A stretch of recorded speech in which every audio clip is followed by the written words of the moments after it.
Please welcome Melanie Courtwright.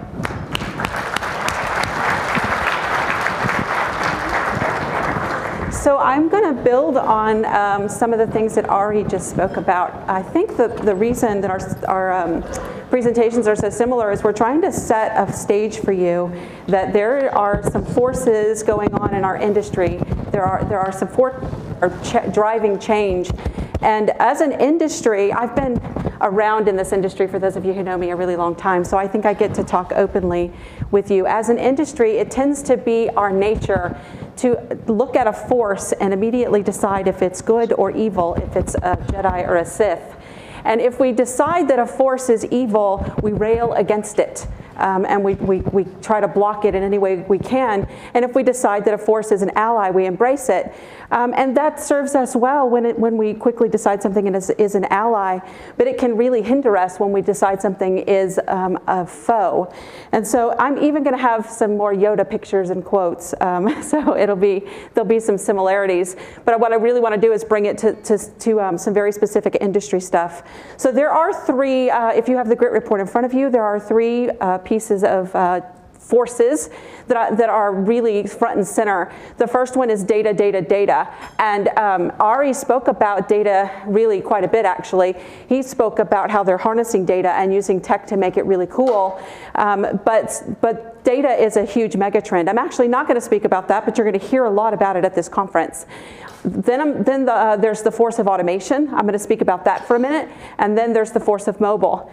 For those of you who know me, who've been to this conference before, I've been speaking about mobile for a couple years. I think Bonnie Breslauer's in here, and at the last conference we were at, I said, I feel like I've been talking about this for 3 years, and she said, Melanie, you have.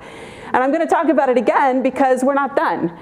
We've embraced mobile, and in the grit report it will even say that mobile has become mainstream, and there's truth to that. But we have not solved the mobile experience. We have not solved the mobile engagement with our members, with the people in our world who participate in our surveys and who give us the data. So I'm going to talk about that for a second. And then I'm going to give you some words of wisdom direct from Yoda. So let's talk about automation for a second. Automation is a mega trend. You can see here from the grit report, this is right out of the grit report that you should have in your bags. Automation is already transforming much of what we do in the industry. This is a chart that shows you adoption of different automation forms by client and by vendor. You'll see that they're pretty similar. Charting in infographics that it's one of the highest, analysis of text data, analysis of survey data, analysis of social media actually higher for clients than it is for suppliers, and then sampling higher for suppliers than it is for clients. So automation is being adopted. How do we define automation? It's this process of taking the things that we used to do and using technology to improve the speed, to improve the accuracy, and you iterate and iterate and iterate. You start with R1 and you end up with BB8, and that will continue to be iterated against. So there is a fear when talking about automation, and I'm going to talk about a few of those fears, that automation means taking the person out of the research, taking the mind out of the research. When you do automation well, that's not the outcome at all. You can see here that every piece of automation that they show in the Star Wars and anywhere in your lives, there's always someone behind it driving the knowledge. The people are at the heart of the automation still. The force is within you, and our job is to build the mind of the Jedi, the mind of the researcher, the mind of the expert into the technology. And the point of it is that a long time ago, we did everything with our hands. We wrote, I remember, this will age me a bit, I remember writing out tab banner specs with a long sheet of paper and pencil. How many of you guys remember that at all? Am I alone? I remember carrying card stacks of things around. I just remember all these things. I remember sitting and writing notes when I was, building a call center. We did a lot of stuff with our hands, and that was good stuff to do, but would our people have been better served having that time to think and not to be doing things with their hands? I say this at work all the time. I don't want to pay my people to do things with their hands. I want to pay my people to think. I want to pay for their minds. I don't want to pay for their fingers. I don't want to pay for their tapping. And our clients are saying the same thing to us. I find no value when you're just sitting doing this. I'm not going to pay you for that. I find value when you're consulting with me. And if my people are spending so much time tapping on computers that they don't have time to think, that's always when we get into trouble. So automation is, they also don't want to pay for 8 people to stand around and analyze data when the analysis could be somewhat automated, and you could have people spending time telling stories and spinning stories. So, and we say that we're creating custom research, and a lot of times we are. I don't want to be misunderstood. There is some really great custom research out there. But there's also, when we say we're doing custom research, we come up with the same concept study that we've come up with for ages. We come up with the same brand study. Research now sees thousands and thousands and thousands of studies a year, and they all look the same when they're a more basic form of research. So we say, oh, I'm going to take that one and that one, I'm going to put it together and I'm going to come up with something unique, and oftentimes they're the same. And we've wasted time when we could have done something much quicker, much more automated, and gotten into field much faster. So here's the reason that it's the threat or the opportunity. Is automation a Jedi or a Sith? Here's no more thinking. If we go automated, there's going to be no more thinking. People aren't going to think. It's all going to become rote. We're not going to get anything special anymore. It's really not the case. The point of research is that when you automate the things that you do with your fingers, you have more time to think. Your people can actually spend time consulting and making the process better. The second thing that we hear is that there'll be no more custom projects. Again, not true. There will be custom projects. But when you can automate something and you can make it the same way, wave over wave, you end up with the ability to do benchmarking. You end up with the ability to do normative data, even within your own ecosystem. If you do 50 studies a year within your own company as an end client, and you standardize those 50 concept studies, you're able to do benchmarking against them. And our clients are saying that that's something that's much more important to them than thinking that their concept study is custom. So just the feeling of change, I've got a bad feeling about this. The benefit of change is transparency, and the benefit of automation is transparency. You get to see everything that's going on. You get to see the study for the study as it really is. There's a lot of transparency that comes through automation. All right, and then this one is quality sacrificed. You think you're going to get Yoda. This is not Yoda. This is a dog in a Yoda hat. And so people say, well, if I go down the automation path, quality is going to be sacrificed. It's really not. It's actually going to be improved. Error comes in the most cases when we're doing things in a very manual way, and that's prone to human error. So really what happens is that you get less error and you get distribution and scale. You can do things much, much faster, and you get distribution across a wider set of people. So automation brings empowerment. Automation brings the ability to put something in field quickly, to get data quickly, and to spend more time thinking about what the data means than about how to get it run quickly and doing the mechanics of the work itself. And then integration with multiple data sets. So once everybody's talking about this power of data and bringing it all together, but we can often still be so busy creating custom data output every time that it's really hard to append data to it. AI comes in when we can really begin to standardize the inputs and to append the data and to let the storytelling begin and to let the data become powerful. So, so we're doing a lot with automation at Research Now. You're going to hear a lot in this conference about automation. And my encouragement to you is not to put your head down. As everything comes at you, realize that it's a force that you must deal with, you must reckon with, and find in your own ecosystem where is it a Jedi, because there will be places where it's an important asset to your company, and where is it something that you think you might need to rail against, but choose that very, very wisely. So I want to talk to you a little about if you wanted to take a process in your organization and automate it. There's a 4-step method. We call it the SAVE method. Automation will save you, S-A-I-V. So the first one is standardization. Take something that you think you do repetitively. If you do a brand study, if you do an in-home usage test, if you do a concept study over and over again, start by just saying, you know what, we want to standardize this. We want to standardize the questions that we ask, the way we ask them. We want to put an order to it. So standardize it. Next, appify it. Just create ask your internal teams, ask your partner to create a quick little app for it. This is the way I want it to be. This is the standardization. This is the standard input, and so this is the way I want it to be rendered. So appify it. Next, integrate it. Integrate it into your customer list, integrate it into your data sets, integrate it into your ecosystem. Integrate any types of customer data, any types of appends that you want. So integrate it. And then finally, visualize it. So standardize, appify, integrate, and visualize. Do those 4 steps, and your partner should be able to help you as well. And you'll see that you'll spend you'll spend a good amount of time up front agreeing on what is the right standardization and agreeing on what data you want to put in. But once you do that, you'll be able to go much, much faster every time you run a test. So the force is a powerful ally or a terrible foe. And we see companies that are railing against some of the forces that are out there. And my encouragement to you is adopt what you can, because you've heard me say for years, innovate or evaporate. If you don't evolve, someone else will, and you'll be left behind. So, and then this, I love this quote, you can't stop change any more than you can stop the sun from setting. And so with this, I kind of want to transition to mobile. To me, mobile is an example of where we railed against it a bit too much. And so mobile is a force that came from the consumer side. The consumers have moved to mobile. This is not a question anymore. Our members are the people of our, this is just a picture of the Research Now global traffic. Half of all new members that register for our panel register on a mobile device.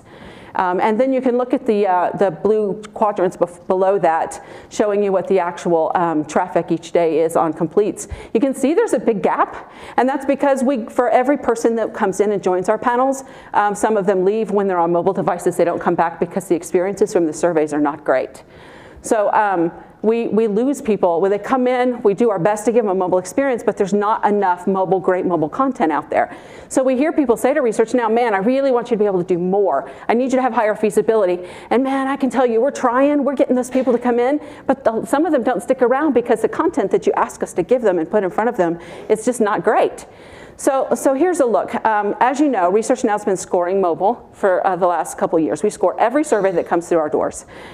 In 2014, we had a median score on a 10-point scale of 6.7. In 2015, we had a 6.8. We didn't move. In fact, in 2015, our percent that were incompatible in red is higher than it was in 2014.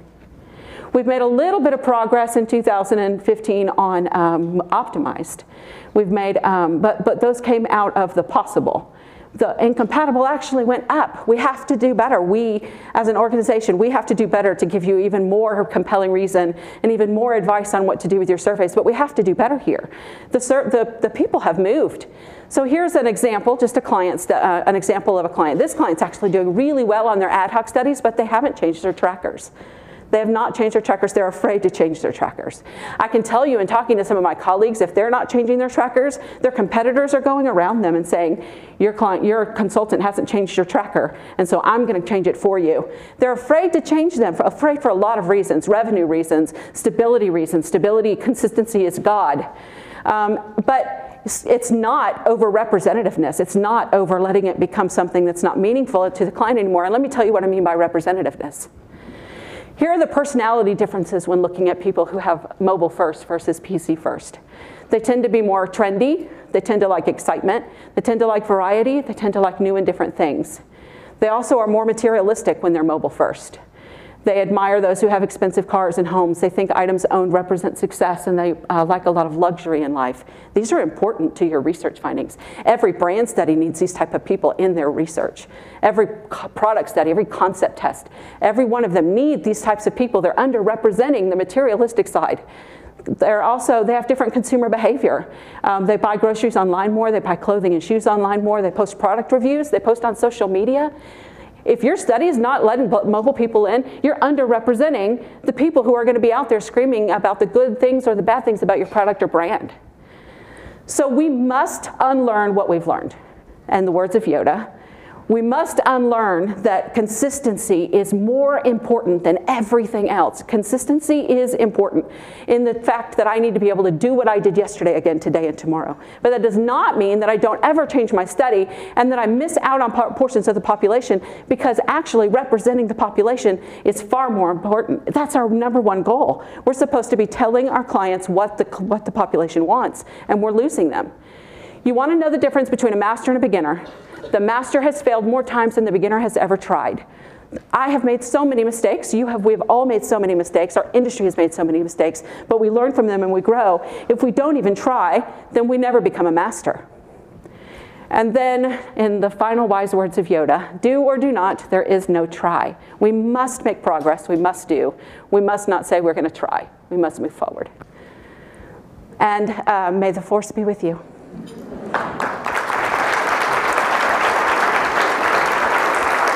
We're going to keep you up here, Melanie. We're not going to let you go just yet, because I'm guessing that there's probably 1 or 2 questions in the audience, if I can get out from under these lights. And we should have some people with some microphones. And I want you to use the mic so we can hear you. Any questions? Right down in front.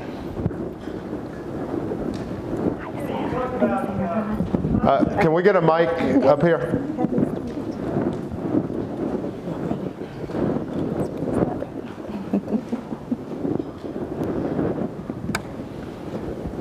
Thank you. I'm with Hamilton Beach. We're the blender guys. And we do a lot of concept testing, and I don't think we're doing anything on mobile. So what would be the best way to take something like a concept test where you've got to show them a picture of the product with a paragraph that describes how it works and so forth? How do you turn that into a mobile test? It's actually, do I hear one? There we are. So we actually have a mobile forward and an automated concept test template. I'm not saying that because I'm trying to be salesy. I'm just saying that so you know that it's possible. So what we've done is we've standardized the concept test, because pretty much the structure of a concept study does not change from study to study. And then there's a Mad Lib format for putting in the brand that you want to test or uploading the media. You get to the part where it says, I want you to look at this, and you upload the media. The study itself is just made sure you make sure it's a responsive design. You make sure that the text is super succinct. You talk like Twitter rather than the way we used to do in our phone surveys. You make sure that there's not too many open ends, because the open ends cause them to fail.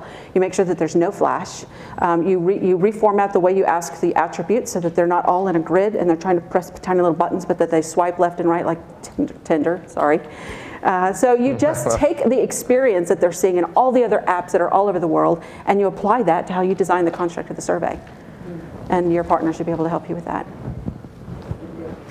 Good. Other questions? Come on, somebody ask me something. Well, we've got one way over here.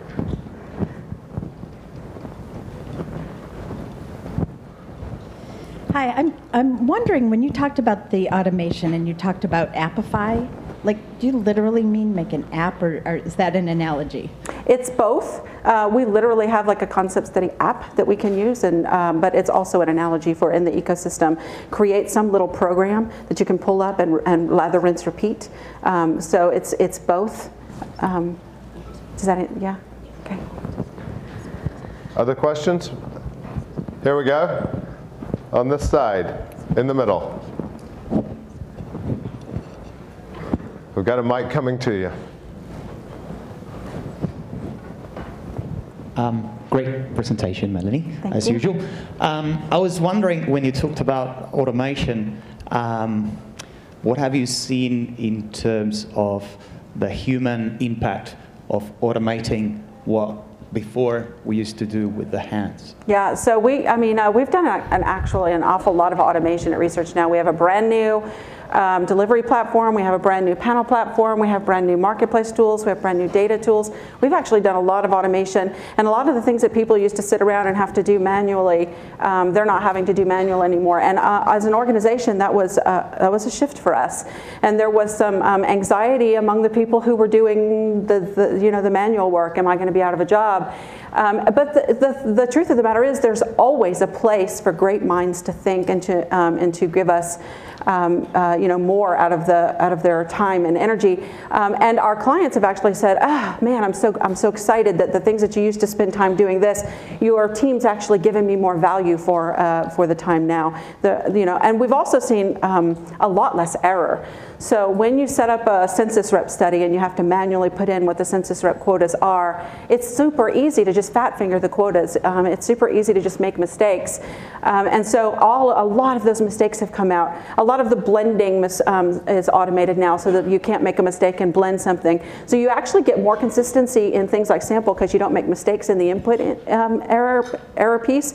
And you allow these people to do more time of reviewing the survey, making great mobile recommendations, making great recommendations on how to actually get more out of the survey. And so it was scary at first for sure, and we had to walk our people through the change process. But now they see why we did it, and our clients are happier. So, and I can promise the same would be true for anyone.